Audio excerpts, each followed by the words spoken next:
Yeah, I get that question all the time. That is a really, really good question. And I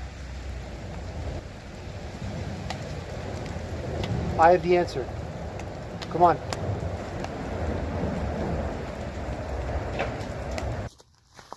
Hey everyone, my name is Gracjan Kraszewski, and I am the author of 6 books. I am primarily a novelist. 4 of my 6 books that have been published to date are novels, beginning with the 2018 The Holdout, the very thin novella Seraphim and the Dust Plague. It's a disaster novella, climatological novella, 88 pages, kind of very, very short.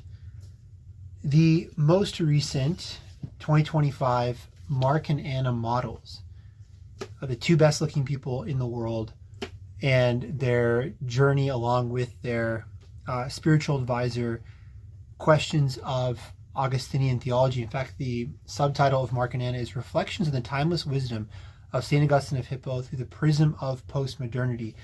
I am both a Catholic writer and very much a postmodern writer in terms of convention and style. And if that sounds kind of contradictory, paradoxical, that's kind of the entire point of my fiction writing, is that it is Catholic writing, Catholic novels, Catholic fiction that is not Lord of the Rings, that is not knights and medieval times and just whatever, all that kind of stuff, the kind of the general fantasy genre. In fact, the next book that I'm working on is called The Lost History of Pullman. There have been a couple lectures I've given this year that are on this channel as information about all this stuff is, and it's a kind of parody of the fantasy genre.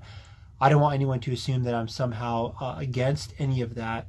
I'm not. It's just that's all we get sometimes in terms of Catholic writing anymore, is kind of fantasy. It's got to be like Lord of the Rings. Au contraire, I say.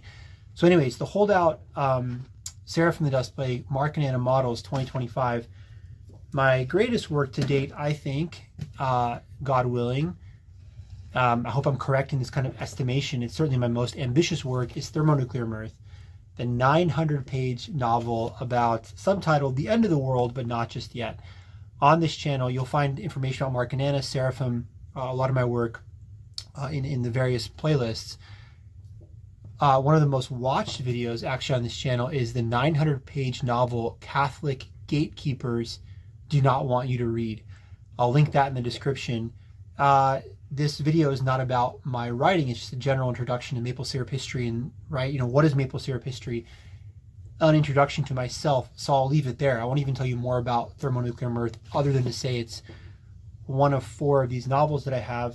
The other 2 books on my publication record are my dissertation, my revised dissertation, which came out as Catholic Confederates. It's my historical manuscript about, of course, Roman Catholics in the Civil War South, put out by Kent State University Press. The first book, The Holdout, was put out by Adelaide Books.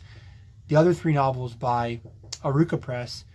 The book of essays that I have, book number 6, it's book number 4, I think, in my publication chronology, The Hippo Lectures, also Aruka Press. The Hippo Lectures is this hybrid, generally speaking, dominantly nonfiction, essay-based thing with some fiction stuff interwoven there. So that's the first part of my biography. I'm a writer, 6 books, 4 of them fiction, mainly a fiction writer. Going back to Catholic Confederates, I have a PhD in history from Mississippi State University. I earned that in 2016. It's crazy. It'll be 10 years this upcoming 2026 year. I always say if I were a medical doctor, I am not a medical doctor. I am not a medical doctor, for the record. I have a PhD in history. I'm not a medical doctor. But if I was, they often talk about specialty like foot and ankle, etc. My specialty as a historian is 19th century America, Civil War, really specifically, and in a general sense, kind of 1500 on in America and Europe, the Renaissance on.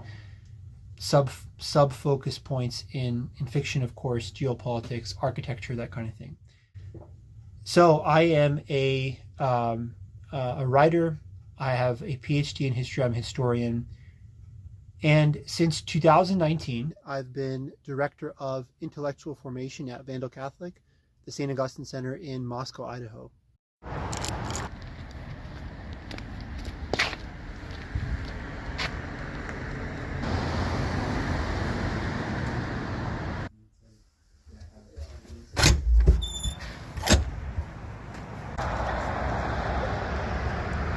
And one of the main things that I do is, in fact, this Hippo Lectures series.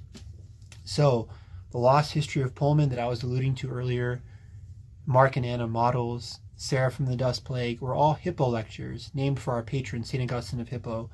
These monthly talks that I give, that are often fiction-based, that are kind of more creative. I have 2 monthly talks that I give as Director of Intellectual Formation. One of them is the Hippo Lectures, the compilation of which is this book that I've been holding in my hand the whole time. And the other is a kind of catechetical series I do along with our pastor, Father Chase Hasenrahl, called Spirit and Life. Also responsible for setting up, writing, and moderating our annual Great Debate. All this stuff, let me say, before I get to the real point of this video, is available at vandalcatholic.com. Huge shout out to our amazing staff. Huge shout out to the wonderful job they've done with the website. It's very user friendly. You can check the calendar, you can check all the information. If you want to look at my stuff specifically, just go to the Intellect tab. Grow Your Faith, Intellect. It'll take you to all that stuff. I've linked my bio relative to that in the description as well. This video started with, what is maple syrup history? Is it the greatest Catholic history program in the world right now on YouTube? That's impossible to say, obviously.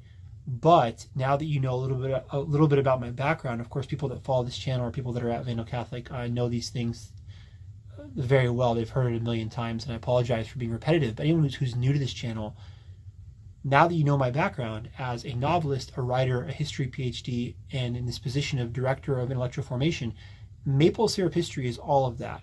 Why is it called maple syrup history? Why is it called maple syrup history? Because, as I've said a million times on those streams in class, go to the maple syrup history playlist. You could always see the background is the same, that really nice shiny whiteboard, and reflected against it are the lights, and the kind of, it's very well kind of aesthetically framed by the lights and the windows on the other side of the room.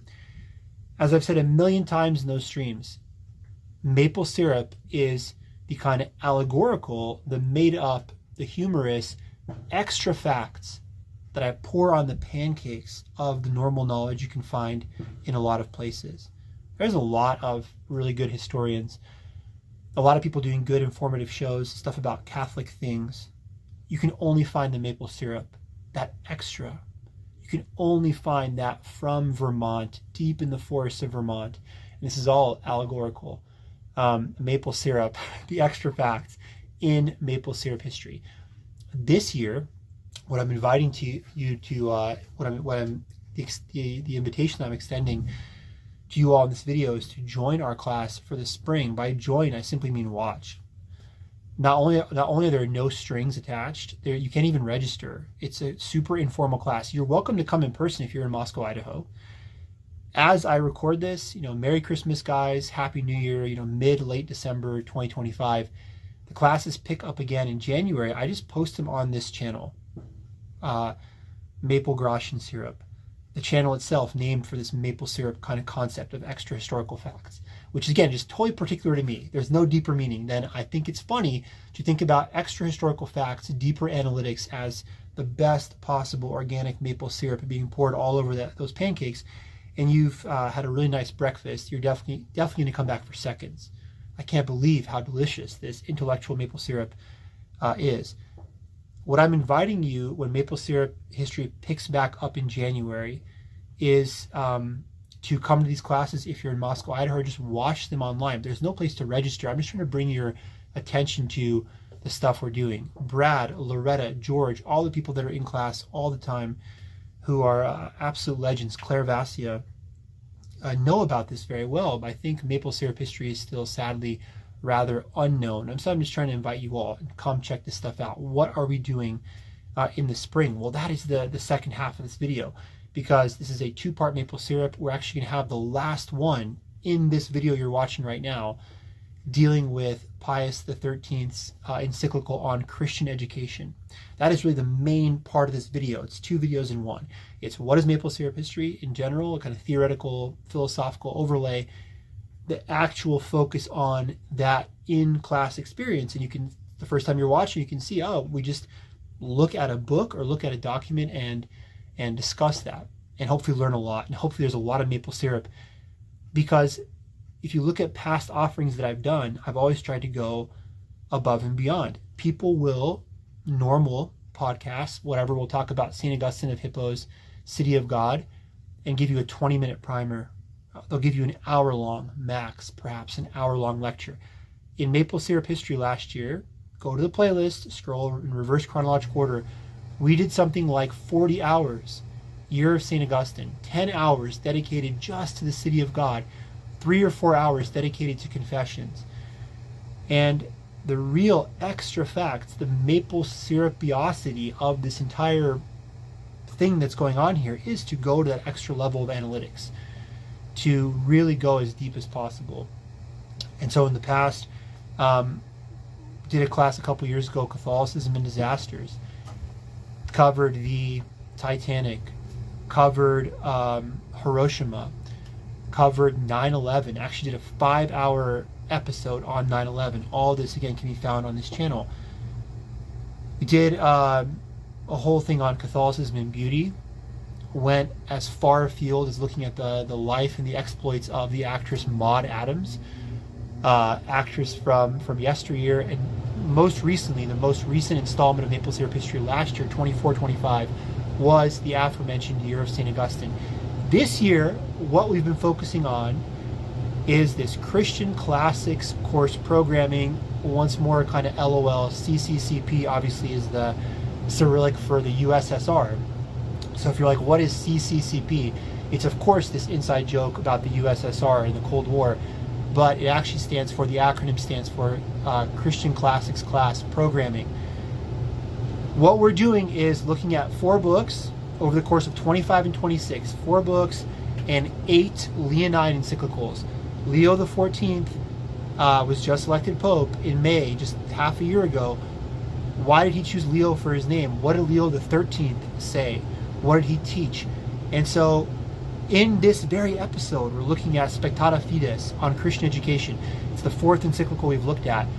And that has been kind of structured around different encyclicals, Aeterni Patris on the really kind of codification of Thomism as the official philosophy of the Church.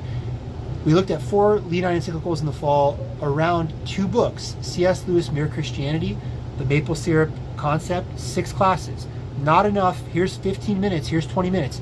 6 classes, 6 hours on Mere Christianity, line by line, deep analytics.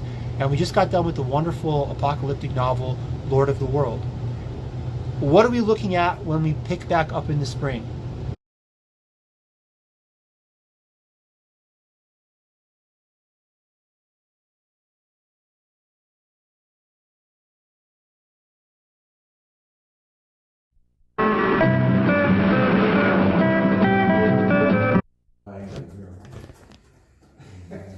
Well, guys, welcome back to Maple Syrup History, Maple Singularity Syrup History.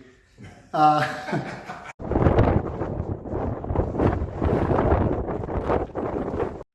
the ground and keeps it back. The trailer.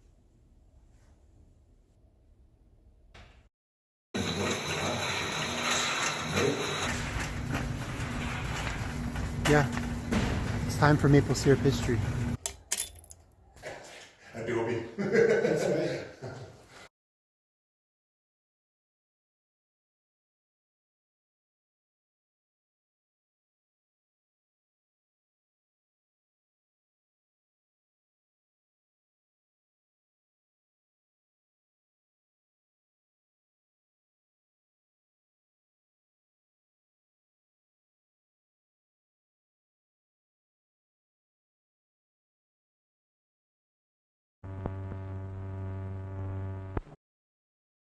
All right, guys. Hello to everyone. Welcome to our final Maple Syrup History of the year and the fall semester. Today we are reading Pope Leo XIII's November 27th, 1885 encyclical Spectata Fides on Christian education.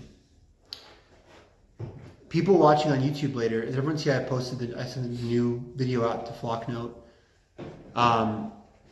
The Lord of the World Part 2, which was 3 sections, that ended up being 2 hours and 5 minutes long. It was very cool. I like the long form videos.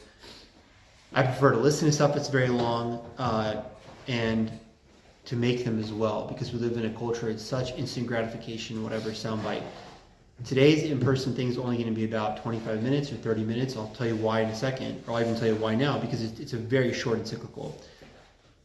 But this is part of a larger review. So when you're watching this on Flocknut later, what I'm saying now, which is I see my clock is just 1 minute into class, it might be like 15, 20 minutes in on the whole stream or whatever, where I recap what we've done and look ahead to the spring. Loretta, to your question earlier, and yes, just a quick reminder, although I'm saying this throughout this video, not in this class, but in the other parts of it, we did 4 encyclicals. We're doing 4 again in the spring. And these are on, let me just find the course syllabus now. These are on St. Joseph, we start off with, then on New Things, his great economic encyclical Rerum Novarum. We talk about Americanism, and then I have one on the Eucharist, and I'll add the one on modernism too. We'll do 5, because you're right. If you talk about his most famous encyclicals, certainly Aeterni Patris, the one on Thomism that we covered earlier. If you're on this channel, go to Maple Syrup History playlist. It's in reverse chronological order. That one is certainly very, very famous as well. But yeah, Rerum Novarum, probably number 1, and his 2 1899 and 1907 encyclicals on, respectively, in order, modernism and, oh, actually, no, guys, this is the problem. This is the problem. No, this is the problem. Like, why did I not have his one on modernism? Because it's not Leo. It's Pius. It's Pius X. Oh. That's why. But let's still talk about it anyways. Whatever. We'll still do it anyways. But that's why. Like, this is so awesome. Like, thinking this out loud. Why did I choose, again, in the spring, we're doing these. St. Joseph, Rerum Novarum, his most famous one on economics, on New Things. His 1899 one against Americanism. And then one on the Eucharist. And I believe it's on the Eucharist. Let me just look this up. Yes, Mirare Caritatis, May 28th, 1902, about the whole Eucharist. His one on modernism, 1907, is not his. It is Pope St. Pius X. Pope Leo, remember, his dates, the 13th, are 1878 to 1903. Pius X, even arguably more famous than Leo XIII, although both hugely, hugely influential popes in their own right. It is his encyclical against modernism. Guess what? Spoiler, we're going to add it. Let's add it. We've done 8 Leonine encyclicals when we reach the spring, 4 and 4. Of course, because of our new Holy Father, Leo XIV, I've said this the whole semester to kind of look at what are some of his intellectual fonts of inspiration from the corpus of work of Leo XIII. So much of our class has been talking about modernism and will continue. The 2 books we discussed in the spring are Chesterton's Orthodoxy and Walker Percy's Signposts from a Strange Land, the strange land of modernity / postmodernity. It'll be very appropriate to talk about the modernism encyclical, but that one will be, of the 9 we discussed now, adding this extra one, that will be one by Pius X, Pope St. Pius X, not Leo XIII. And that is why, right, why I didn't have that one included, because it's not actually from him. Although, right, it's very much of this age. Spectata Fides, encyclical of Pope Leo XIII on Christian education, to our venerable brethren, Henry Edward, Cardinal Priest of the Holy Roman Church, with the titles of Saints Andrew and Gregory on the Clean Hill, Archbishop of Westminster, other bishops of England, venerable brethren, health and apostolic benediction. This is addressed to English bishops. Spoiler alert, as we talk, so the class is going to be so short today. It's actually good. We just got done doing 3 hours of Lord of the World. We did Mere Christianity. Our other encyclicals were super long. Rerum Novarum is going to be 2 classes, like 2 hours long. It's a huge encyclical. It's like 50-some chapters. This is perfect. Merry Christmas, everyone, soon. Happy Advent now, the preparatory season. Merry Christmas. When you watch this, it'll be closer to Christmas. This is a great way to have a smooth, soft landing. I'm not complaining that the semester ends on a very brief encyclical, but it is very brief. Like you said, it's basically 1 page long. And spoiler alert, I'm going to take you through some of his quotes, but he basically just says, I support Christian education. As the Vicar of Christ, I support, the key thing here is these things called voluntary schools, which if you want to think of them like charter schools, that's fair enough. The voluntary schools are these schools, now, maybe differently than a charter school. A charter school often doesn't have a religious affiliation. That's what we're talking about, like, Catholic schools, specifically parochial schools. A voluntary school is this kind of combination of charter school / parochial school in England. A voluntary school is a private school, but that receives public funding, like charter schools do. And what's the advantage of a charter school? What's the argument for? No comment. I'm not going to get involved in this kind of nonsense with public school versus private charter. I don't want any part of that kind of like this kind of like fighting and backbiting and talking. This is my hand symbol for gossip, I guess. I don't want any part of that. It's kind of like, sitting around, how dare you, how dare you. Do whatever you want with school. Attend public school, attend charter schools, Catholic schools. Don't go to school. Losers go to school. Whatever your attitude is, whatever. Reading is overrated, right? But I'm not going to get involved in this debate other than to say this is what the voluntary school system or the proponents of charter schools say they like, is that it's good that because it receives public funding, there's a public interest and perhaps, underprivileged people. This guy from the middle of nowhere, West Virginia, who's like dirt poor in Apple. Think about the classic kind of stereotype of a dirt poor Appalachian farmer. Oh, he can get this elite education that he wouldn't be able to afford, like a elite private school to charter school. Public funds, and here we're supporting West Virginia, whatever. That's the usual kind of argument. These voluntary schools have this religious affiliation. And I'm going to take you through, anyone who's been a fan of maple syrup history the whole semester and watched these episodes, actually, and thank you. Shout out to Claire Bassia. Shout out to Claire Bassia. Claire Bassia, if you don't know who Claire Bassia is, you've lived an impoverished life. Claire Bassia is a legend, capital A. She is a very assiduous, enthusiastic supporter of maple syrup history. Claire, hello. Hello to everyone in the world who watches this, especially Pope Leo the 14th. I should probably mention him first, right? Hello, Your Holiness. Hello to all the people that you've gotten from Chicago to watch this program. That's really cool. You know how this works, right? I want to shut up. I'm an idiot. I want the text to speak for itself and the author of the text, as was true with C.S. Lewis and Mere Christianity, as was true with Father Benson and Lord of the World, has been true with the Leonine encyclicals. Number 4 now. Once I finally finish this whole rambling whatever, I just want to go through and just read what he says. That's what we do. That's what we do in maple syrup history. Maple syrup, because the syrup equals extra facts. All of the episodes aim at the extra depth, and I think you get at extra depth by going back to the original sources often. The extra depth of, even no one knows about Spectata Fides, this encyclical, 1885. Again, his famous ones are the ones against Americanism and Rerum Novarum most specifically, and calling for the recodification, the officialization of Thomism as the Church's philosophy and Aeterni Patris. Even those most famous ones, people don't go to the sources, they just tell you about them. Here's a 5-minute video about Rerum Novarum and workers' rights and how the church is not capitalist or communist, but this third way, etc. And influences distributism, people like Chesterton and Belloc. People do that. The maple syrup, the reason we pour that bottle down to the dregs, the reason we go to Vermont every week and tap the trees ourselves, is that I want to read from what he says, but I got to admit to you guys this week, I'm a little bit disappointed in Pope Leo XIII.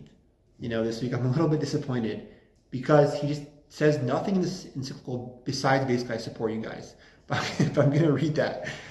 And I'm laughing here because this Pope, 100%, count me in that number of like, you're just faithful to the Pope because you're a Catholic. I sure hope I am. That's what it means to be Catholic. He's the vicar of Christ. He's Christ's representative on earth. He's, represents the teaching authority, the head of the magisterium. He's Peter. So duh. But what I'm saying is, in addition to just respecting the Pope, Leo XIII is brilliant. He's a brilliant writer. He's a very strong intellectual, just a genius type Pope. One of the most enthusiastic, energetic kind of reform popes in the best way of that word, like reform within the church. This encyclical is basically just like a text he sent, like a tweet. Like, I got you guys. So let's talk about what he says. Enough with my idiocy. Let's talk about him. Let's go to Vermont. You proved fidelity and singular devotion to the apostolic see are admirably shown in this letter which we have lately received from you. Our pleasure in receiving it is indeed increased by the further knowledge which it gives us of your great vigilance and anxiety in a matter where no care can be too great. So, anyone numbering at home, let's do point number 1. Let's freestyle these numbers. There's no more important thing than Christian education, he's saying. To be solicitous in a society is to care about the education of people, of those who will be the men and women of the future running the society in their education. In a manner where no care can be too great, we mean the Christian education of your children, upon which you have lately taken counsel together and have reported to us the decisions to which you came. I received your letter, bishops of England, but as always, in the universality of the church, talking to all of us, Christians worldwide, the Pope is the shepherd, of the whole Christian flock, in representation of Christ. No care can be too great. In this work of so great moment, venerable brethren, we rejoice much to see you do not work alone, for we know how much is due to the whole body of your clergy. With the greatest charity, with unconquered efforts, they have provided schools for their children, and with wonderful diligence and assiduity,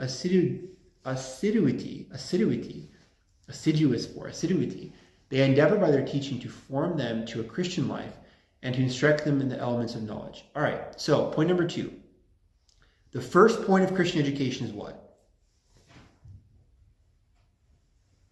Is to form people to be better Christians in the faith, exactly.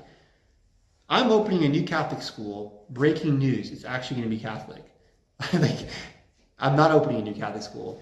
This is, this is a hypothetical example. And I know a lot of really good Catholic educators, God bless them. In this very town on the Palouse, we're very blessed and very lucky. I am not opening a new Catholic school. If someone were to open a new Catholic school and they were to say, well, the first thing we're going to do is actually make people better Catholics, better Christians, I sure hope so. I hope that's so obvious. Anyone ever see recently some Catholic school, they'll remain nameless, but they want to distance themselves from their Catholic identity. Let them be anathema, right? How dare you? Let them be cut off. What a bleeping joke. Emphasis on expletive deleted. Seriously, are you kidding me? Like, Catholic school, guys, wow. So I guess I lied, or I guess I was wrong. I guess me being disappointed in Leo XIII is a joke. And if he was here, he'd have ready just to punch me directly in the face. He's like, disappointed in me. I'm dropping truth immediately in this encyclical, right? To teach them, to form them to a Christian life. And then, right, to instruct them in the elements of knowledge. Reading, writing, arithmetic, all that kind of stuff is totally cool, and that's great, and we want to form, but isn't it the opposite in our society often? What do Catholic schools propose? We're going to give you STEM. We're going to make you ready for the real world, blah, blah. What about the Catholic faith, though? Are you doing that? Because I'm not going to lie, public schools might do blank, blank, and blank that we don't like, but they also teach people that stuff, right? I mean, I might not like the politics of a public school or this or that. I myself am super, super left-wing or super right-wing or whatever, right? I might not like the politics of a place, wherever I fall on the political spectrum, but I'm pretty sure they're getting math and science and stuff at public schools. I understand this is a whole other can of worms. I'm not going to open up that our public school reputation has taken a huge nosedive in recent. Everyone knows that. But Norway's number one. That kind of argument. I'm like flip out. I went to public schools in the 90s in Pennsylvania, guys, and I learned a lot of bad words. Public school teaches you that. It was a good education. I actually was very lucky to go to a public school that was ranked number 3 in all of Pennsylvania or something like that. It had a very high reputation. It was a public school in countrybumpkin.com USA. I was not some elite Philadelphia board. It was not that. It was not. But I'm saying I was lucky actually, and I did not go to any Catholic education, Catholic colleges until I went to college. Both the schools that I went to as an undergrad were Catholic colleges. Seton Hall University and King's College of Christ the King in Pennsylvania. So I Catholic schools. My wife had the opposite experience. She went to parochial schools K through 8, and then went to public school. She's actually a U of I alumna. But so anyways, I'm getting kind of far off into a tangent here, but this is great. Teaching them to form into a Christian life and instruct them in elements of knowledge. We want you to instruct them in elements of knowledge, but a school is to teach people knowledge. That's like saying at my bakery we have baked goods. Well, my coffee, we're going to have coffee, my coffee shop. It's like but the whole reason Christian education is a thing is I hope we're having people be instructed in being better Christians, right? Wherefore, with all the encouragement and praise that our voice can give, we bid your clergy to go on in their meritorious work and to be assured of our special commendation and goodwill, looking forward to a far greater reward from our Lord God, for whose sake they are laboring. Yeah, remember, Christian educators, all of you Christian educators out there, all you Catholic people, Catholic school people writ large, you are doing the Lord's work. You should be. We accept people of all faiths at our school. Great, that's totally cool. But yeah, having people go to weekly mass, that's amazing. Praying the rosary together, doing these devotions, why not have like a school-wide Eucharistic Holy Hour once a week? I don't know. Again, I'm not a Catholic school educator, principal, etc. But yeah, have it be a Catholic identity. Don't have it be a Catholic identity in the culture war sense, right? Well, we just say we're Catholic and we're just gonna fight people and argue and stuff. I'm talking about like in devotional, the cultivation of the soul type stuff, right? No less worthy of commendation is the generosity of Catholics in this manner. We know how readily they supply what is needed for the maintenance of schools. Not only those who are wealthy, but those who are of slender means and poor, and it is beautiful to see how often from the earnings of their poverty they willingly contribute to the education of our children. I love the Baltimore Catechism is great too, but the Penny Catechism. I encourage all of you to check out the Penny Catechism downstairs. I think Father Chase was kind enough to order a bunch of those. I, in my role as Director of Intellectual Formation, when I made up like a plan in conjunction with our Spirit and Life, by the way, Spirit and Life, Wednesday matrimony, I'm going to make lots of jokes about, a guy went to see a young guy went to see an old man, and he asked him, for advice on marriage, and he said, don't do it. Jokes like that, In that Spirit and Life planning, one of the things that I have recommended kind of is the Penny Catechism. And I'll admit, I read this to my sons often. In the role as the father is, catechesis director in the home, etc. Like the home being the domestic church, quote unquote. I found it to be awesome. Like read the Catechism on repeat, the Penny Catechism. It's got like 300 entries. You can read it like literally, if you're super ambitious, you can read the whole Penny Catechism in one day. But reading like, whatever, 30 entries a day, which is not a lot. It's like 2 pages, 10 days. It's awesome. The Penny Catechism is actually addressed to the bishops of England and Wales. One of the stipulations in there talks about like sending your kids to Catholic schools. This was always a thing the church cared about, right? Again, I would never speak on people's education choices at all. People send their kids to public schools, charter schools, Catholic schools, they homeschool. Great, do whatever works for you. Leo here is talking about, and on that last point, like do whatever works for you, so long as you're as a parent, like fulfilling the obligation to pass along the Catholic faith. I love my parents. They're my best friends. I went to public school my whole life. I got my faith from my parents at home. It was great. I didn't feel like I was missing out on like not having, a parochial school stuff. So whatever, again, I'm not saying this to be too like, oh, look how nice and non-judgmental he is. I mean this sincerely. Like do whatever works for you and your family. But Leo's here saying like the generosity of Catholics have supported Catholic schools, have made it possible. And the church apparatus writ large, this is 1885, to have nuns teaching the schools, to make it affordable, to allow even the poorest in society. Here, right? How beautiful to see often the earnings of their poverty. That's the parable of the widow and the 2 mites, right? Who puts in all of her earnings into the thing. Leo laments, in these days, this is like his last chapter, so this class is almost over. Chapter number 4. In these days, in the present condition of the world, when the tender age of childhood is threatened on every side by so many and such various dangers, hardly anything can be imagined more fitting than the union with literary instruction of sound teaching and faith and morals. There you go again. Do we doubt the world is a perilous place? This is written, 140 years ago. Have things gotten better or worse?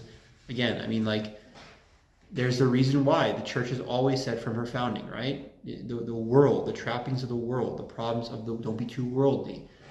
So Leo again is saying, hey guys, the first job of being a Christian educator, duh, right? That's actually, I'm quoting, he wrote duh. He invented duh.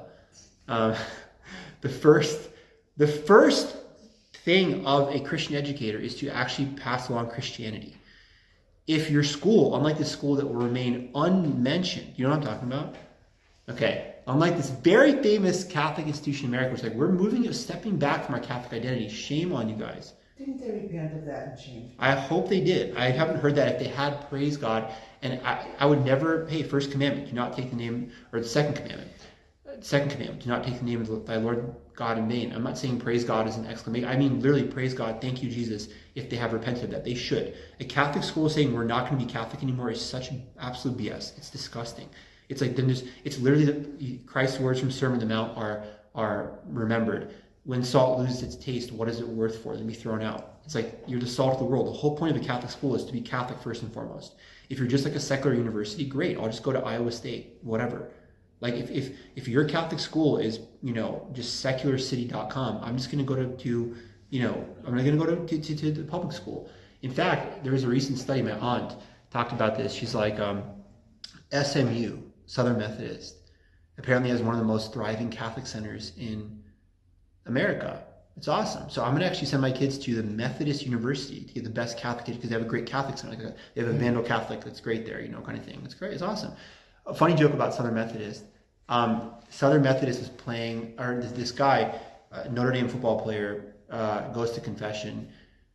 And he's like, this is the old days where the priest would sit there and write the sins with chalk, right? Like to determine what your penance should be. Seriously, in the confession, he's sitting there writing down, what. And so, bless me, Father, if I've sinned. And he starts to confess. And he's like, well, he's a football player. Like, during a game, like, I punched a guy in the stomach under the pile. And the priest makes a thing, like, well, that's wrong. And then I gouged a guy in the eye. And then he proceeds to list, like, 40 things. Like, I kept kicking these people and cheap shots. And the priest is like, well, my son, that's not good. May I ask who was the opponent? And he's like, oh, Father, it was Southern Methodist. And he's like, there's no sins here. But apparently Southern Methodist, again, God bless them, right? Go SMU. Pope Leo's favorite university. Just kidding, that's not true. I gotta watch what I say. When this show starts having like 20 million views, people are gonna like take this stuff seriously. Like, oh, Southern Methodist, they're gonna like Google it. Southern Methodist, Pope Leo XIV's favorite university, because Gracjan and Kraszewski said that. And the Google will respond, yeah, it is actually. You do have a huge Methodist following too. I'm sure I do. I know. Protestants love me. They love me so much. I think the Mormon community loves me the most. I told you guys that I did a talk at the LDS Center, the Mormon Center, and did I tell you the story? I feel like I don't want to be the grandfather, just like, bring me my Coke in the old metal, the old metal bottle, the old glass bottle, and let me just tell you these old yarns. But I was invited to give a talk at the LDS Center, and it went really good, thank God. It was 2021. And it started off with, why am I pressing my screen? Because I'm getting a phone call in the middle. It says Vatican. I see here. Do not claim Pope Leo likes SMU. He does not. I got it, guys. Sorry. I was invited to give a talk at the Mormon Center in 2021 on like our shared values. And I pulled no punches. I'm like, Catholics and Mormons have a very different theology. Duh. And I very much disagree with LDS theology with respect. As a Catholic, of course I do. But it was very unifying. And I said, like, I really respect how both of us take our faith seriously and the family values and whatever. It was great. I had a great time. They had a great time. It was wonderful. And I do not believe in disrespecting someone in their own house, like coming in, like, trash like people. But I have a lot of respect for that community. And I was very open about disagreeing theologically. What point is he getting at? What I'm getting at is I started the whole thing with a joke where I was like, my favorite Mormon of all time is Increase Franklin. And I started listing all this stuff. He's this U of I professor, whatever, blah, blah. And I'm like, and finally he took the LDS profile in America to new heights when he was elected president. He's a fictional character from one of my novels. But I was like, look, this is the bona fides of how much I love you guys. The main character of my 900-page novel, Thermonuclear Mirth, is a Mormon guy. It's true. So anyways, but yeah, Methodists love me for sure. I don't blame them. If I was Methodist, I love me too. So, the first thing, let's wrap this up. Let's get back on topic, right? The first point of a Christian school should be to teach the faith. Do a good education, but do not betray your Catholic values. If that's been true in 1885, it's certainly true in 2025, 140 years later. We desire their increase as much as possible, he says, these voluntary schools. That's the heart of this whole message. That's why I started this thing. We desire their increase. They've been established in France, Belgium, America, colonies, and British empires. We ourselves, he's using the plural royal we, of course, we ourselves, seeing the condition of things in this city, continue with the greatest effort, greatest cost to provide an abundance of such schools to the children of Rome. For it is in and by these schools the Catholic faith, our greatest and best inheritance, is preserved whole and entire. The point of Catholic education is to preserve the Catholic patrimony, the Catholic educational patrimony, whole and entire. In these schools, the liberty of parents is respected, though we often hear that today.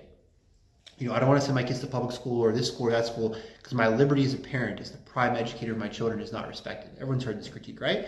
In these schools, these voluntary schools, these charter-like, parochial kind of hybrid schools, the liberty of parents is respected, and what is most needed, especially the prevailing license of opinion of action, it is by these schools that good citizens are brought up for the state. For there is no better citizen than the man who has believed and practiced the Christian faith from his childhood. Okay, that's great. There's no better citizen. You want to make the best Americans? Give them the best Catholics, best serious Christians. That's St. Augustine. St. Augustine in City of God, when he rejects the pagan argument that Rome fell because of turning away from the old false deities, he's like, no. He's like, no, they're absolute BS. They're a joke. The best citizen who knows how to render to God what belongs to God and to Caesar what belongs to Caesar is a Christian who realizes I have a duty to God first, but I have a patriotic duty too, to my patria, to my fatherland, right? The beginning, as it were, the seed of that human perfection which Jesus Christ gives to mankind are to be found in the Christian education of the young. For the future condition of the state depends upon the early training of its children. The wisdom of our forefathers and the very foundation of the state are ruined by the destructive error of those who have children brought up without religious education. You see, therefore, venerable brethren, with what earnest forethought parents must beware of entrusting their children to schools in which they cannot receive religious teaching. I'd say that's probably pretty true today too. Don't we have a lot of problems in society because people have never heard, like, don't steal stuff? I mean, there was a defense made. Fulton Sheen, the venerable Bishop Sheen, said there was a ridiculous defense when a woman was arrested for stealing something from a hotel, and she claimed she didn't know stealing was wrong. How is that possible? Maybe it's true. Maybe she didn't. How the beep is that possible that you don't realize, what is it? The seventh commandment, right? Thou shalt not steal. I think it's the seventh. Kill is 5. Thou shalt not kill. Thou shalt not commit adultery. Number 6. 7. Thou shalt not steal. If you have a basic Christian education, probably the first thing, day one, you're going to learn is 10 commandments. Probably, right? It's probably one of the first things you're going to learn. After the unity and trinity of God, the Apostles' Creed, you're probably going to learn 10 commandments like super mad fast. It's super important, duh. So you're probably going to learn don't steal stuff. If you're going to learn, charity, love God above all, love your neighbors yourself, the law and the prophets, as our Lord says. You're going to know do unto others, the golden rule, right? So how much is our society destroyed by people not having the most basic moral foundation? I didn't know stealing was wrong. Loretta, I thought I could just take your stuff because your stuff was cool. Father Karafi, our mutual, he talks about like the relativism of postmodernity. He's like, oh, so I love it because the character, he's like, oh, so postmodernity means you can take whatever you want. Got it. Well, I'm going to go out in that parking lot and buy myself a real nice truck and drive away with it. And it's like, yeah, if there's no morality, there's no standard, there's nothing, none of us have this basic education, right and wrong. Hey, I'm just going to take your truck, so what? I wanted it. Why did you take your truck? Because I felt like it. I mean, is that the kind of society we want? That's the kind of society we have in so many ways. So go on, therefore, venerable brethren, making the young your chief care, press onward every way your episcopal work, cultivate with alacrity and hopefulness whatever good seeds you find, for God, who is rich in mercy, will give the increase. As a pledge of gifts from above and in our witness of our goodwill, we lovingly grant in the Lord to you and the clergy and people committed to each one of you the apostolic benediction, given at Rome at St. Peter's, the 27th day of November, in the year 1885, the 8th year of our pontificate, Leo the 13th.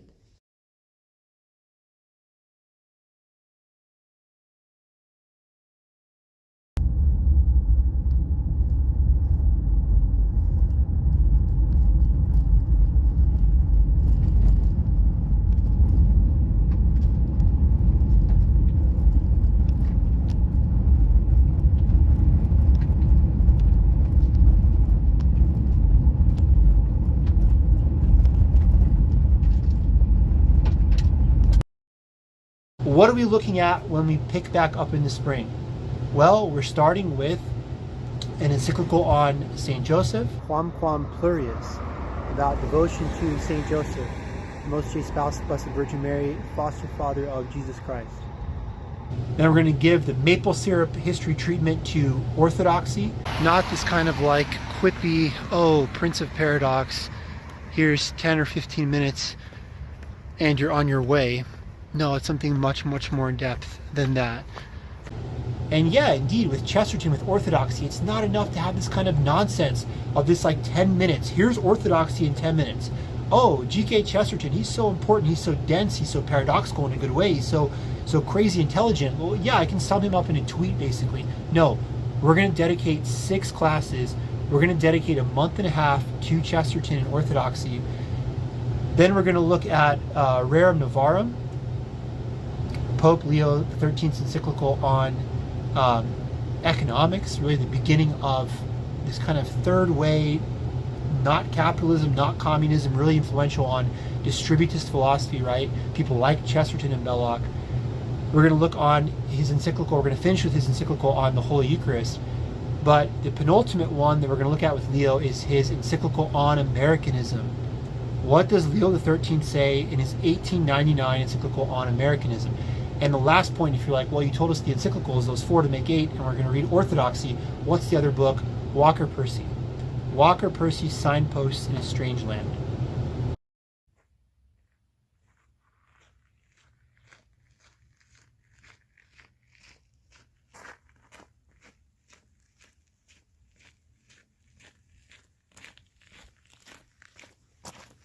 Yeah, so that's it. I hope that you'll join me this spring for maple syrup history. It should be a real good time. 2 books, 4 Leonine encyclicals, and there's not a sign off here. There's not a motto like maple syrup history blank blank blank.